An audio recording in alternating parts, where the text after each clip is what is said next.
જય શ્રી કૃષ્ણ. સર્વોત્તમ જ્ઞાનમ ચેનલમાં આપ સર્વનું સ્વાગત છે. આજે આપણે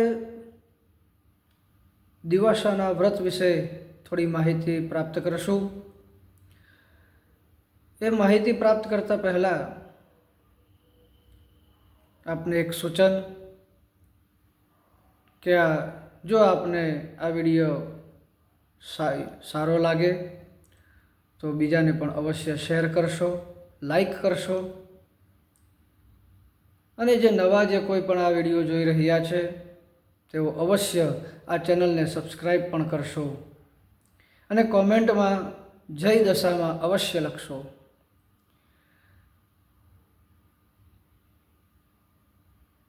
આ દિવાસો એટલે કે સૌથી મોટામાં મોટો દિવસ ગણવામાં આવે છે.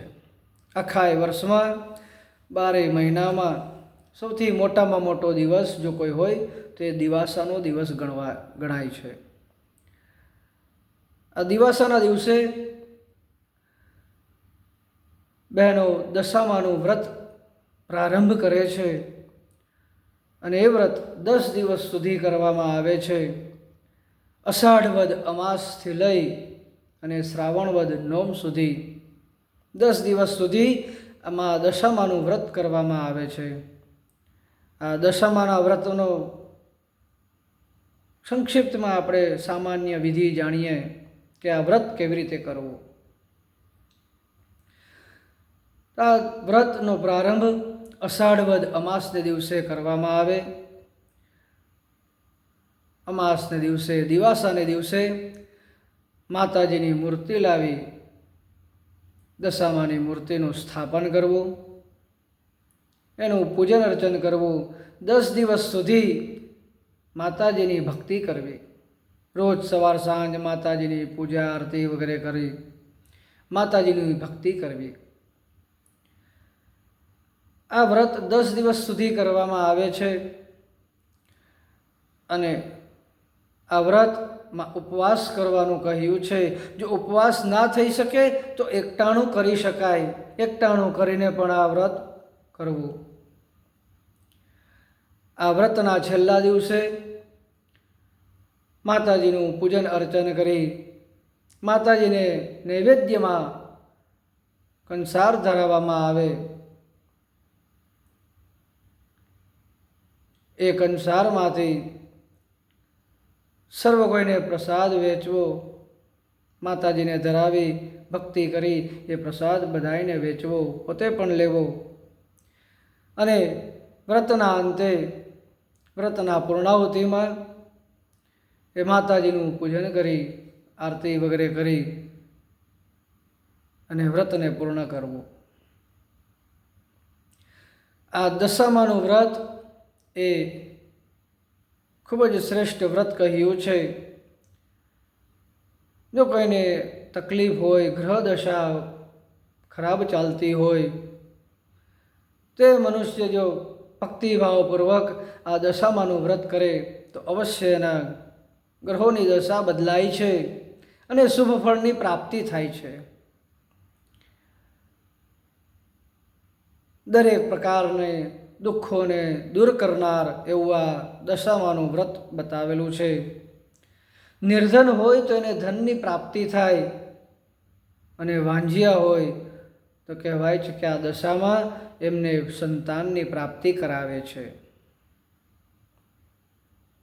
આવું આ દિવ્ય દશામાનું વ્રત દિવાસાના દિવસથી પ્રારંભ થાય છે. આ દિવાસાના દિવસે બીજું એક વ્રતનું પૂર્ણાહુતિ થાય છે. એક વ્રતની પૂર્ણાહુતિ થાય અને એક વ્રતનો પ્રારંભ થાય.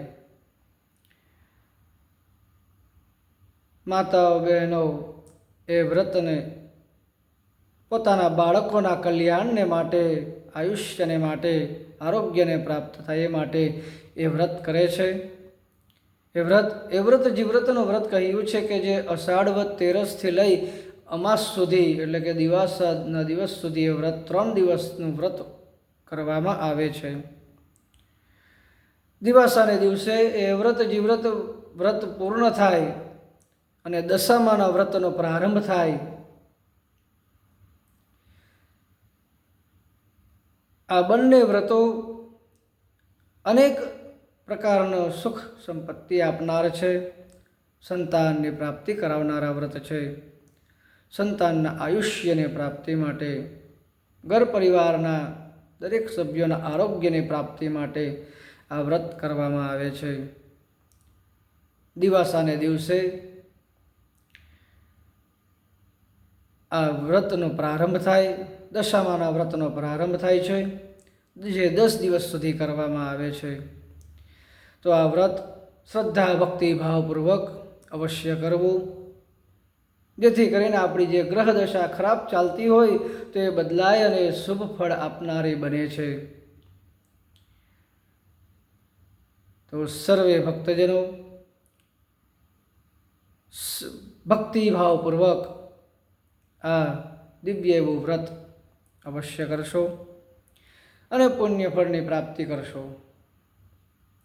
આવા જ બીજા વ્રતોની જાણકારી પ્રાપ્ત થાય એ માટે જો હજી સુધી આ ચેનલને સબસ્ક્રાઈબ ના કરી હોય તો અવશ્ય આ ચેનલને સબસ્ક્રાઈબ કરશો, લાઈક કરશો અને જો આ વિડીયો જો તમને સારો લાગ્યો હોય, આ વ્રત વિશેની જાણકારી જે પ્રાપ્ત થઈ એ તમને જો સારી લાગી હોય તો આ વિડીયો બીજાને લોકોને પણ શેર કરશો, તમારા મિત્ર વર્ગોમાં શેર કરશો, તેમને પણ આ માહિતી પ્રાપ્ત કરાવશો અને કહેશો કે આ ચેનલને સબસ્ક્રાઈબ કરશો, જેથી આવા અનેક બીજા વ્રતોની માહિતી આપને પ્રાપ્ત થઈ શકે. જય શ્રી કૃષ્ણ.